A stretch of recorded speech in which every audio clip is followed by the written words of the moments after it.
welcome back to my channel. On this video, I will share with you some tips on how you can successfully get a job. So please watch this video until the end and don't forget to subscribe to my channel and hit that notification bell so that you will be notified when I upload new videos. Tip number 1, you have to know what you will be applying for. Get clear on what you want. So, kung anong gusto mong trabaho, what are your strengths, what are your weaknesses, what are you after? Are you after the money? Are you after the position, the promotion? So, kailangan mong alamin yung mga bagay na ganito before you apply for a job, diba? If you're looking for something na yung talagang magiging excited ka kapag papasok ka sa trabaho every day, kailangan mong tanongin yung sarili mo, ano bang gusto mong gawin? Something like that. So, first tip is to get clear on what you want. Anong gusto mong trabaho? My second tip is when you are preparing your resume, you make sure that you tailor your resume to every company that you apply for. Not just a company, of course, but yung ano na din, yung position na a-applyan mo. What I meant about this is that kung mag-a-apply ka as a customer service manager or something related to that, you, of course, yung objective mo dapat inline dun sa ina-applyan mo, and the skills na ilalagay mo dun sa resume mo dapat inline din dun sa a-applyan mong position, di ba? If you are not sure kung anong skills ang kailangan, you can search online. So I would love to become a customer service manager. I would search for customer service manager job descriptions, and then from there, malalaman mo kung ano yung mga skills that the companies are looking for when it comes to applying for that specific job. So, case to case, iba-iba yan. Syempre, iba-ibang skills ang kailangan sa mga trabaho natin. That's our second tip.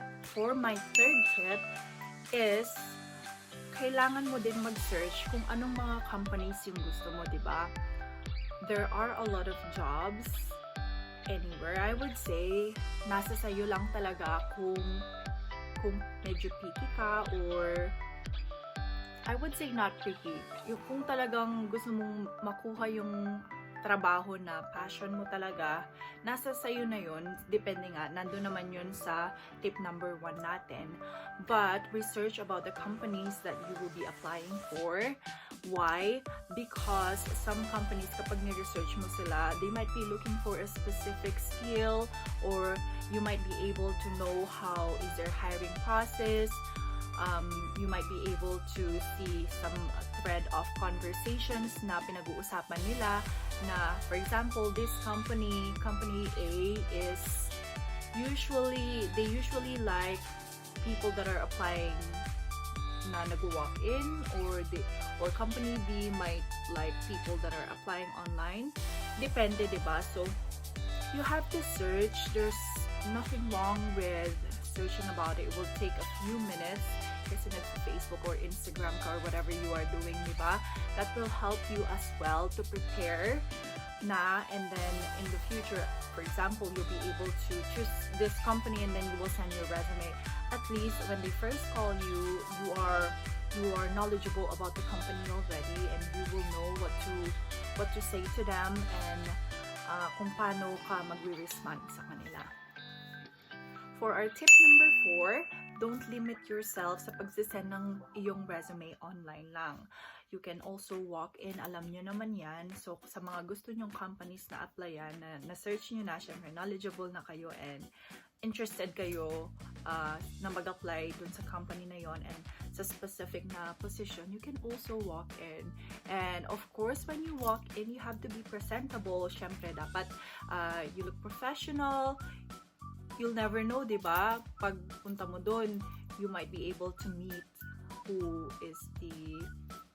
will interview you kapag if ever na magkaroon ka ng opportunity na ma-schedule ka for interview, or you might be able to see the bosses. You'll never know, so you have to always be prepared and you have to always look professional when you're handing in a resume. Tip number 5. I know that all of us, kahit naman ako, na kapag una ka naghahanap ng trabaho, talagang marami kang a-applyan.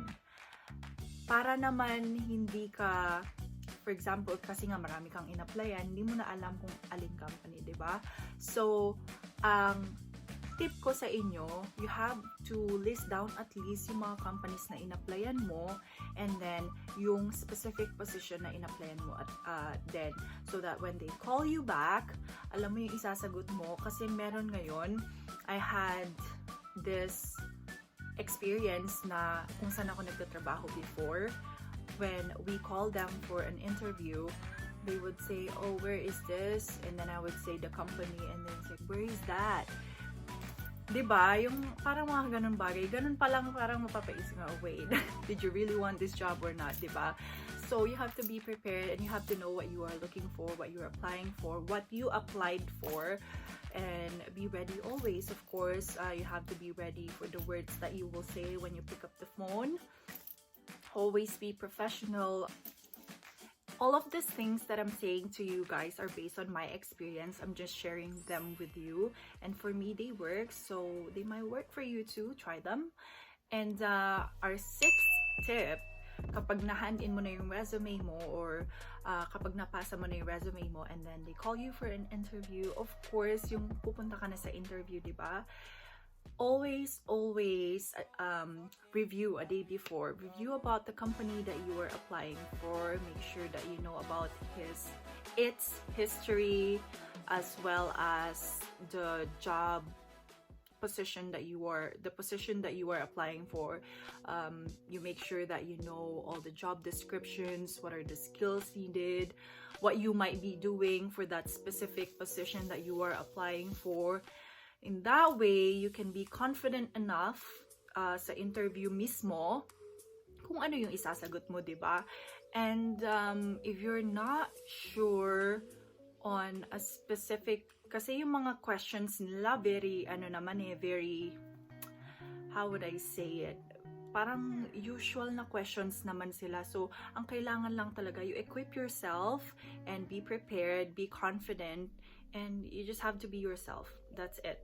And then, kapag may alam ka naman, magiging confident ka naman, diba? So, better review before you go for that interview. And of course, dress properly. A lot of people nowadays, I don't know, not all. I think in the Philippines, it's still like this. But here in Canada, I find not all of the people that are going for a job interview are dressed up professionally. When in the Philippines, I would say when I go for an interview, I would probably wear black closed heels, tights, or black pants with like long sleeves with collar and a coat, something like that. But here, sometimes they might arrive wearing, depending on what job they're applying for, of course. But whatever job I'll be applying for, I would still love to dress very professionally and just look nice and professional for that job interview, you know? That's like an added point. As soon as you walk in, they would know. First impression last, you know that, guys. And I would definitely say to you to dress properly and make sure if you don't know what to wear, you can search for some ideas online. It's free. You have Wi-Fi for sure, or you have data. Actually, data is the proper pronunciation, but a lot of people use data. That's why here in Canada, they use data a lot. That's why sa isip ko data na yung sinasabi ko. But data is the proper pronunciation for that. And that's for our tip number 6. For our tip number 7, when you are there on an interview already, you make sure you introduce yourself.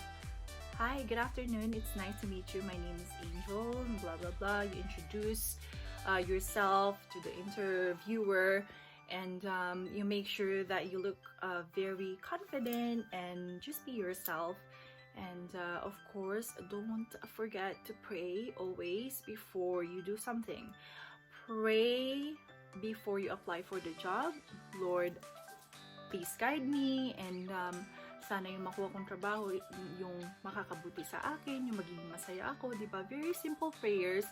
And I know that God listens and He will always guide you sa mga process na yan. That's what I do, so you should do it. It is the number one thing. It is the number one thing. It's the number one tip that I could share with you. Pray always before you do something. And then, after your interview, of course, natapos mo na, nasagot mo na lahat ng mga katanungan ni interviewer. Always prepare for a thank you spiel at the end of the interview. As simple as, ito para sa akin lang, parang naisip ko lang ngayon. Thanks for giving me the opportunity to go to this interview, something like that. Or you could search for something better. That's just like very random that I actually thought about right now. I have a lot of things in mind because I'm trying to explain to you guys, but you can look that up online too. As I've said, it's free, so better use it. And there are a lot of information out there that you could get from internet. And then after your interview, of course, you will go home, you write down on your journal, if you have diary or whatever it is, you did your interview this day at this time, blah blah blah, this is how you answered the questions. You, parang ipa-flashback mo sa utak mo na, did I answer that question properly? Yes or no? Of course, dun ka din matututo, diba? That way, if you don't get the job, the next time, you know na maybe it was this question that I didn't answer properly.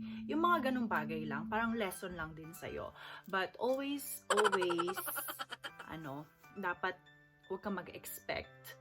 I would say na isipin mo, laging think positive lang, na isipin mo, God has plans for you. If this job, you didn't get it, it means that there's something better for you. Ganun lang siya kadali.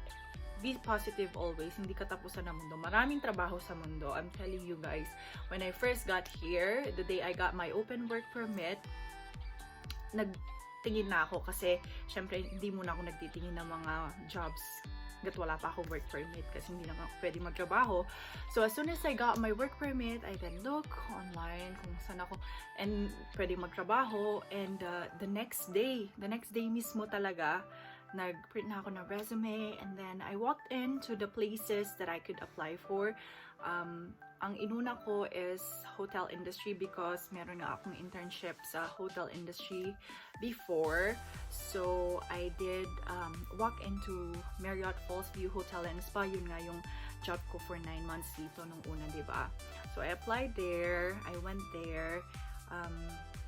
I was wearing heels, black pants. I was wearing coat, and I walked up to the reception, the front desk, and then I asked them, I'm looking for a job, blah blah blah, and then they handed me an application form, and then the manager walked up to me, and I was like, see, yung mga ganun bagay, kailangan prepared ka talaga. I was wearing, I think I was wearing okay, so good tayo doon.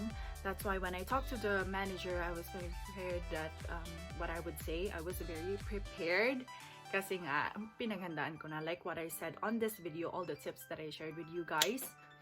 And ayun naman, after I gave the my resume to him, he already set me up for an interview. I think after 2 days, nung inano ko yung resume ko, sabi niya, can you come in after 2 days? But unfortunately, after 2 days, I was gonna renew my passport, so I asked if I could go the next day after. They said yes, so that's good. Ayun naman, okay naman. And if you look online, sobrang naming trabaho, lalo na kung hindi ka namimili. If you're new to a country, not just here in Canada, if you're new to that place, just look online first and then know what you are looking for. As I've said on tip number 1, maraming trabaho. It's just up to you kung namimili ka o hindi, kung ano yung gusto mo. But of course, wherever you go, kahit anong trabaho yung a-applyan mo or kahit anong trabaho yung papasukan mo in case na matanggap ka, wala naman perfect. Sa lahat ng trabaho, walang madali. So, expect na lang yung mga unexpected na bagay and be positive always. If you pray for always, you will have the guidance and the strength to face yung mga struggles ng everyday life and everyday working life. So, yun. Anong number na tayo? I'm not sure. But for this last tip that I will share with you, of course, tapos na yung interview mo, you went home, and you've reviewed na kung ano yung mga sinagot mo, alam mo yung mga questions na tinanong sa'yo. Kung hindi pa sila tumatawag, minsan kasi di ba sobrang tagal bago sila tumawag, don't hesitate to call them and follow up about your application. That way, alam nila na na very interested ka to get the job, and also gustong-gusto mo talaga yung job. So, yun, hindi natatapos sa interview process yung pag-a-apply mo. You can always follow up about your application kung hindi ka pa tinatawagan after a few days, diba? So that you will know as well kung natanggap ka o hindi, para makapag-apply ka sa iba, diba? Para hindi nasasayang yung panahon mo. There you go, guys. That's just a few of the tips that I have. I'm sure meron pa. Kung meron kang tip na alam, please comment it down below para mabasa ng iba. And mag-share tayo ng mga tips sa isa't isa para magtulungan tayo, di ba? This world is very small, but if we all work together, kapag nag-share tayo ng mga alam natin na ideas, mas better, hindi yung sabi nga, 2 heads are better than 1. So, comment down below, guys, kung meron pa kayong tip na idadagdag sa mga tips na nasabi ko sa video na to. I'm sure you have a lot in mind na gusto mong idagdag dyan so that other people can see those tips as well. But I would like to thank you guys for watching this video until the end. I hope you learned something. These are based on my experience. I said they work for me, and I hope they will work for you. Whatever job you will be applying for, whatever company it is that you will choose, I wish you the very best, and may God guide you and bless you always. And please don't forget to subscribe to my channel and click the notification bell so that you will be notified when I upload new videos. Thank you guys again, and see you on my next vlog.